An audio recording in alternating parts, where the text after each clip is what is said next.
What's up, guys? This is FTC22012. In this tutorial, I'm here to help you guys understand contours in the next part of our easy OpenCV tutorials. Contour can be described as an outline around an image. For accuracy, it is recommended that you use a thresholded or black and white image. Contours are very useful in object detection since the outline could be recognized using other software, or their area could be calculated and compared to a preset value. Let me show you an example in Android Studio. First, we can start off by thresholding the image. I'll use the same threshold for blue that I made in the first video.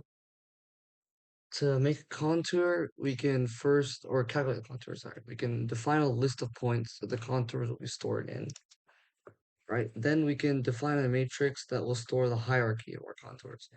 Contour hierarchy refers to some contours that can be inside the outline of other contours, but this will not be used a lot or at all in FTC programming. Let's start by making the contour list.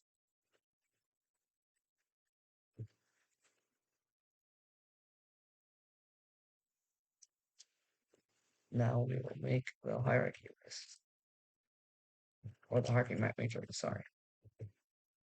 Now we can run the find contours function in the image process class.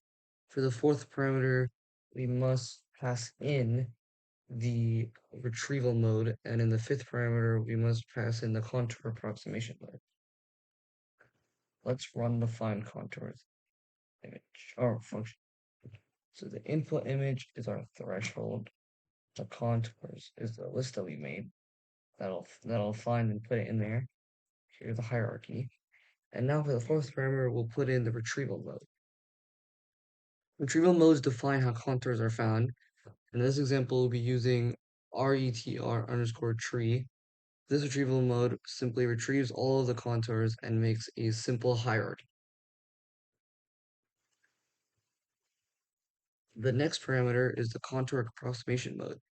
For now, we will be using the chain approx simple, which just compresses the outline and stores only the points that are necessary to make an outline.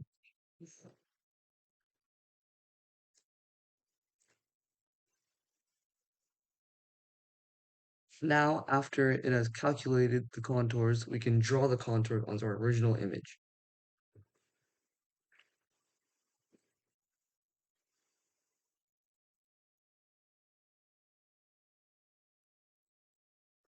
This third parameter defines which contour to draw, and if we input a negative value, this indicates that all contours should be drawn. This next parameter is the color of the contour. I'll make it green for now, in RGB, of course. And the last parameter is the thickness of the outline. I'll just input 3 pixels for now. This should draw the contours on our image, and we should input the image that will display the contours. I ran the code on 2 images that I found on Google. The first image is a blue bag, and as you can see, the output of the image came out nice, as the outline is very accurate. The second image is of multiple blue balls, and it came out a little weird, as the contour surrounds some of the shadows of the blue balls as well. This can be fixed by reducing the range to the lower and upper threshold numbers for the blue scalars, so that it detect the shadow color. To fix some errors that might arise when coding, try changing the retrieval mode or contour approximation mode when finding the contours. The images on screen show what each retrieval mode and contour approximation mode do, so you can use that to your advantage by changing the parameters accordingly. Thanks for watching, and we'll see you next time.